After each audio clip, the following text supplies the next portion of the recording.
Gold, trusted gold buyers. మీరు తాకట్టు పెట్టిన బంగారాన్ని విడిపించి ఈ రోజు ఉన్న మార్కెట్ ధరకు కొనబడను.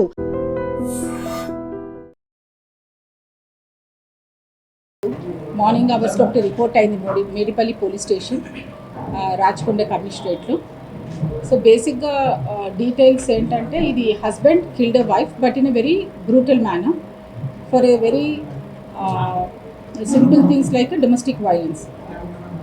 సో దీని ఫ్యాక్ట్స్ వచ్చే వరకు accused Mahender Reddy has kill his wife.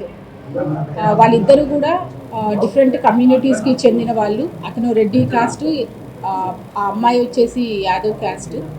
So వీళ్ళిద్దరిది కూడా లవ్ మ్యారేజ్. తర్వాత పెళ్ళి అయిన తర్వాత అక్కడ వాళ్ళ ఊర్లో కొన్ని ఇబ్బందులు ఏర్పడడం వల్ల వాళ్ళు జాబ్ పర్పస్ సిటీకి రావడము. ఆ క్రమంలో వాళ్ళిద్దరు కూడా అతను ర్యాపిడో డ్రైవర్గా జాబ్ చేస్తూ, ఈ అమ్మాయి ఏమో పంజాగుట్టలో ఒక కాల్ సెంటర్లో వర్క్ చేసేది. ఇక్కడ మనకు ఫస్ట్ చిలకానగర్లో ఉండేవాళ్ళు, దాని తర్వాత బాలాజీ హిల్స్ మేడిపల్లికి వచ్చారు.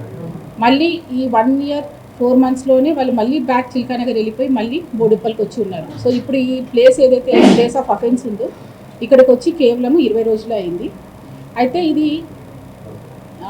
వీళ్ళ మ్యారేజ్ అయిన తర్వాత నుంచి బాగా ఇబ్బందులు ఉండడం, గొడవ పడుతూ ఉంటే ఊర్లో కూడా ఒక 498A కేసు ఒకటి రిజిస్టర్ అయింది వికారాబాద్లో. ఆ తర్వాత ప్రాపర్గా కౌన్సిలింగ్ చేయడం అవన్నీ చేసిన తర్వాత వాళ్ళు కాంప్రమైజ్ అయిపోయిన తర్వాత క్యాస్ట్ ఎల్డర్స్ మధ్యన కూడా వీళ్ళు కాంప్రమైజ్ అయిన తర్వాత ఇక్కడ వచ్చి ఉంటున్నారు. ఇక్కడ ఉండి జాబ్ చేసుకున్న టైంలో ఈ అమ్మాయి కన్సీవ్ అవుతుంది. సో బిఫోర్ ఇప్పుడు కన్సీవ్ అవ్వడం కంటే కూడా ముందర ఒక 1 year బ్యాక్ కూడా అమ్మాయి కన్సీవ్ అయితే కూడా ఆ అమ్మాయికి అబార్షన్ చేయించాడు. సో ఇప్పుడు కన్సీవ్ అయిన తర్వాత monthly she is going for the medical checkups. ఇప్పుడు నెక్స్ట్ మెడికల్ చెకప్ వచ్చి ఈ 27th August రోజు ఉంది. సో దాని గురించి వీళ్ళిద్దరూ గొడవ పడ్డము, చిన్న చితక వాటికి ఇద్దరు గొడవ పడ్డం జరుగుతుండేది. సో 22వ రోజు సాయంకాలము హస్బెండ్ని అడుగుతుంది, నాకు మెడికల్ చెకప్ అయిన తర్వాత నన్ను మా పుట్టింటికి పంపించి అక్కడ వదిలేసి రండి అని అడుగుతుంది. సో దాని మీద పెద్ద గొడవ అవ్వడము, ఇద్దరు కూడా బాగా మాట అనుకొని చెప్పేసి ఆ రోజు 22 సాయంకాలము దాదాపు 2 గంటల వరకు కూడా వాళ్ళు గొడవ పడి నిద్రపోయారు. నిన్న 23వ తారీఖు అరౌండ్ 11 గంటలకి ఉదయాన్నే నిద్రలేసి అమ్మాయి ఇంకా పడుకొని ఉంది. ఇంట్లో ఎవరికి చెప్పకుండా బయటికి వెళ్ళిపోయాడు. బయటికి వెళ్ళిపోయి నా క్రమంలో మళ్ళీ తిరిగి సాయంకాలం 4 గంటలకు ఇంటికి వచ్చాడు. ఇంటికి వచ్చి రావడమే అమ్మాయిని బాగా కొట్టేసి స్ట్రాంగులేట్ చేసి బెడ్ మీద వేసేసాడు. So by the time she full unconscious. ఈ లోపల ఎప్పుడైతే 22 సాయంకాలం ఈయన బయటికి వెళ్ళి వచ్చి గొడవ పడిన టైంలో he has pre planned motive hacksaw blade Boduppal hardware షాప్లో కొనుక్కొని వచ్చి పెట్టుకున్నాడు. సో దాన్ని ఎప్పుడైతే అమ్మాయిని కొట్టి బెడ్ మీద వేశాడో ఆ అమ్మాయి అన్కాన్షియస్కి వెళ్ళిందో అప్పుడు ఈ యాక్సా బ్లేడ్ తీసుకొని అమ్మాయి head, legs and hands chop చేసేసి సపరేట్గా ప్యాక్ చేసేసాడు. సో దాన్ని ఏం చేశాడంటే డిఫరెంట్ చిన్నగా బయట పెట్రోలింగ్ ఇవన్నీ కూడా నడుస్తున్నాయి కాబట్టి చిన్న కవర్స్లో ఎవరికి అనుమానం రాకుండా ఒక బ్లాక్ కవర్స్లో కూడా దాన్ని చుట్టేసుకొని అవి తీసుకెళ్ళి ఆ మూసీ నదిలో పాడేయడం జరిగింది. సో దీనికోసం అని చెప్పి తల గురించి ఒకసారి, కాళ్ళు ఒకసారి, చేతులు ఒకసారి, 3 సార్లు కూడా తిరిగి వాటిని చేశాడు. సో ఇది ఎలా కప్పిపుచ్చాలి అని చెప్పి ఇదంతా చేసిన తర్వాత ఈ అబ్బాయి వాళ్ళ చెల్లెలకి ఫోన్ చేస్తాడు. ఫోన్ చేస్తే ఆ అమ్మాయికి కొంచెం డౌట్ వస్తుంది, ఇద్దరు ఎప్పుడు గొడవ పడుతుంటారు కాబట్టి. వాళ్ళ చెల్లెలు చంద్రకళ వాళ్ళ మేనబావైన గోవర్ధన్ రెడ్డి అనే అతను ఇక్కడ దిల్సుఖ్ నగర్లో ఉంటారు. సో ఇట్లా ఏదో చెప్తున్నాడు, వాళ్ళకి గొడవ అయింది, మిస్ అయ్యింది అని చెప్పి చెప్తున్నాడు, ఒకసారి వెళ్ళి చూడమని చెప్తే ఆ అబ్బాయికి ఫోన్ చేసి ఇక్కడ బయట వచ్చి కలుస్తాడు. కలిసి అప్పుడు కూడా అతని అమ్మాయి మిస్ అయిందనే చెప్తే ఈ గోవర్ధన్ రెడ్డి ఉప్పల్ పోలీస్ స్టేషన్ తీసుకొచ్చి అప్పచెప్తారు. సో అక్కడ పోలీస్ వారు ఇది బాలాజీ హిల్స్ అంటే మేడిపల్లికి వస్తుందని చెప్పి మళ్ళీ ఇక్కడికి తీసుకొచ్చి అప్పచెప్పడం జరిగింది. ఇక్కడ మనము కంప్లైంట్ రాసే క్రమంలో అతనితో మాట్లాడితే అప్పుడు he confess that he killed his wife and this is a case of brutal killing.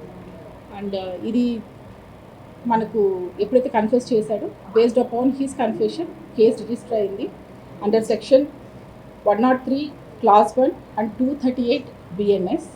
Old IPC అయితే 302 ఐపీసీ అండ్ 201 ఐపీసీ. ఈ సెక్షన్స్ కింద as of now case register అవడం జరిగింది. And this case will be viewed as a very serious case and this investigation will also be done in a fast track manner.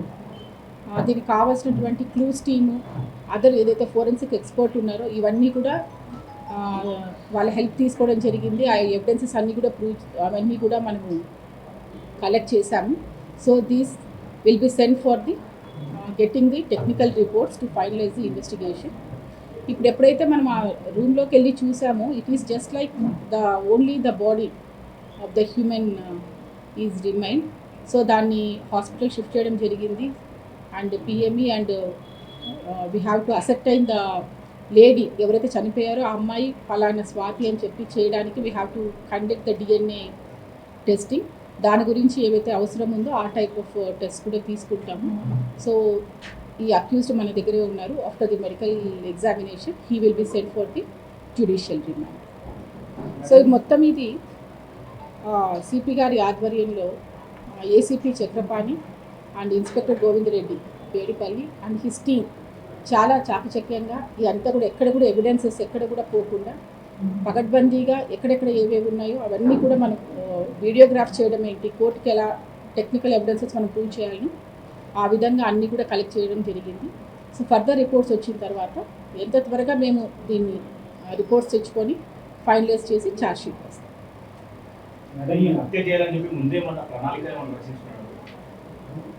ఈ గొడవ అయినప్పుడు 23వ తారీఖు ఎప్పుడైతే 11 గంటలకు బయటికి వెళ్ళారు, మళ్ళీ తిరిగి వచ్చినప్పటికీ ఈ వాట్ అవన్నీ తీసుకోవడం జరిగింది. ఆ ఎవిడెన్సెస్ అన్నీ కూడా కలెక్ట్ చేశాము. But as far as investigation we have done everything. It is properly collected. ఇప్పుడు మూసీకి టీమ్ అయితే వెళ్ళారు. We have taken the help of NDRF, తర్వాత జిహెచ్ఎంసీ స్విమ్మర్స్ అందరూ ఉన్నారు. But because the flow is move, అది మనకి ఇంతవరకు దొరకలేదు. But we have given a letter to the concern department. In future మనకి వచ్చినప్పుడు కూడా మనకి హ్యాండ్ ఓవర్ చేయమని చెప్పి వాళ్ళకి లెటర్ రాయడం జరిగింది.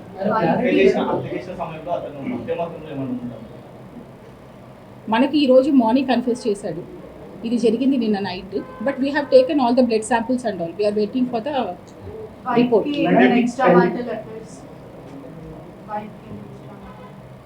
As of now, that is not established.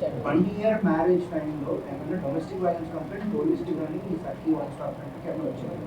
Yeah, వీళ్ళకి మ్యారేజ్ ఆల్మోస్ట్ 1.5 year అయింది. సో దాని తర్వాత ఒక 1-2 monthsలోనే వీళ్ళకి గొడవలు అయ్యాయి. అక్కడ కన్సర్న్ వాళ్ళు అక్కడ వాళ్ళ ఊర్లో ఉన్నారు. అక్కడ 498A కేసు ఒకటి రిజిస్టర్ అయ్యింది. తర్వాత కౌన్సిలింగ్ కూడా అయ్యింది. ఎల్డర్స్ మధ్యన కూడా వీళ్ళు కాంప్రమైజ్ అవ్వడం కూడా జరిగింది. దాని తర్వాత కూడా 2-3 సార్లు కూడా కౌన్సిలింగ్స్ అనేది జరిగాయి వీళ్ళకి. ఇతను ఇంటర్ చదివాడు, తర్వాత ర్యాపిడో డ్రైవర్గా వర్క్ చేస్తాడు. This all I have to the investigation has to be established. ఇప్పుడు వరకు అయితే ఒక్కడ అన్నట్టే ఉంది. ఫర్దర్ ఏమైనా ఉంటే కూడా we have to collect all the other camera footages అవన్నీ కూడా చూసి చేస్తాను. ఇప్పుడు వరకైతే ఇప్పుడు మార్నింగే కన్ఫ్యూజ్ చేశారండి. ఇట్ ఈస్ ఓన్లీ 4-5-6 hours అయ్యింది. Still the investigation has to go on. మీరు చెప్పినవన్నీ కూడా మేము we will find out. Madam, pregnancy అయ్యాక అమ్మాయి టెస్టింగ్ చేయించుకుంటుంది. కేవలం తల్లిగారి ఇంటికి వెళ్తున్నటువంటి విషయంలోనే గొడవ పడి ఆమె కొట్టేటటువంటి విషయం చెప్తాను. కేవలం ఈ రీజన్తోనే భార్యను చంపాలంత డిసైడ్ చేసుకొచ్చాడా? చాలా ఇంకేమైనా ఫర్దర్ రీజన్స్ ఉన్నాయి అమ్మాయికి సంబంధించి? ఇప్పుడు వీళ్ళకి మ్యారేజ్ 1.5 yearలోనే 4 సార్లు గొడవ పడడం, 4 సార్లు కౌన్సిలింగ్ అవ్వడం కూడా జరిగిందండి. ఇట్ ఈస్ నాట్ లైక్ ఆ ఒక్క నిమిషంలో ఆ గొడవకనే కాదు. బట్ ఇంత దానికి రావడానికి కారణం అంతమంది కూడా చాలాసార్లు కూడా గొడవ పడ్డారు. ఏ విషయంలో గొడవ పడతారు? రీజన్స్ ఏముంటాయి వాళ్ళు అన్నిసార్లు గొడవ పడతానికి?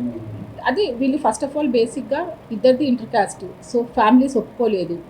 సో వీళ్ళు వాళ్ళతో మాట్లాడవద్దు అని చెప్పేసి అమ్మాయి వాళ్ళకి చెప్పడము, ఆ అబ్బాయి వాళ్ళ పేరెంట్స్ ఎవరు సపోర్ట్ చేయకపోవడానికి కారణం. సో వాళ్ళతో మాట్లాడొద్దు అనడము, ఆ చిన్న చిన్న విషయాలే అన్నీ. ఇట్లాంటి వాటితోనే వీళ్ళు ఈవెన్ మనము వాళ్ళ 498 కంప్లైంట్లో కూడా ఇవే ఉన్నాయి.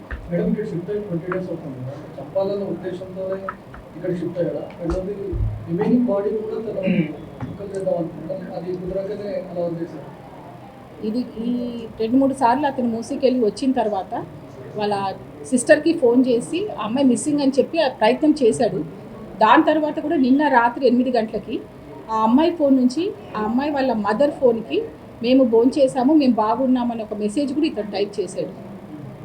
భార్య టెలికాలర్గా పంజగుట్టలో పనిచేస్తున్నట్టున్నారు. అయితే తరచూ ఇంట్లో కూడా ఫోన్ కాల్స్ మాట్లాడుతున్నటువంటి వ్యవహారానికి సంబంధించి కూడా తనకు కొంత అనుమానాలు అనేవి భార్య మీద ఉన్నాయి. అది కూడా వన్ ఆఫ్ ద రీజన్ అనే విషయాలు కూడా తెలుస్తూ ఉన్నాయి. ఆ రకమైనటువంటి నిజాలు ఏమైనా ఉన్నాయి? ఆ అమ్మాయి కాల్ సెంటర్లో జాబ్ చేస్తుంది. ఆ అమ్మాయి ఫోన్లో మాట్లాడటం వాస్తవం. దాని గురించి కూడా వీళ్ళు గొడవపడిన సందర్భాలు చాలా ఉన్నాయి. బట్ దాని వలన ఏది అనేది motive yet to be ascertained. అతను ఏం చేశాడంటే లాక్ చేసుకొని బయట ఉన్నాడు. వాళ్ళ బావని కలిశారు కదా, మన పోలీస్ స్టేషన్కి వచ్చిన తర్వాత మన టీంతో సహా వెళ్ళిన తర్వాత అతనే లాక్ ఓపెన్ చేసి డోర్స్ ఓపెన్ చేశారు. And for more videos, Please subscribe to iDream. Please subscribe to iDream. Please subscribe iDream. And please subscribe to iDream. For more videos, subscribe to iDream. please like, share and subscribe to the channel. Congratulations, iDream. Subscribe to iDream.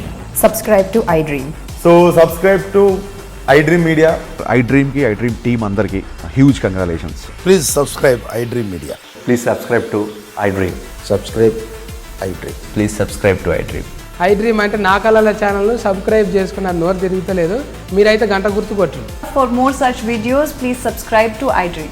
Subscribe to iDream. Please subscribe to iDream. Please subscribe iDream Media. Please do subscribe to iDream. Please subscribe to iDream Media. For best entertainment and information, please subscribe iDream. And don't forget to subscribe to iDream.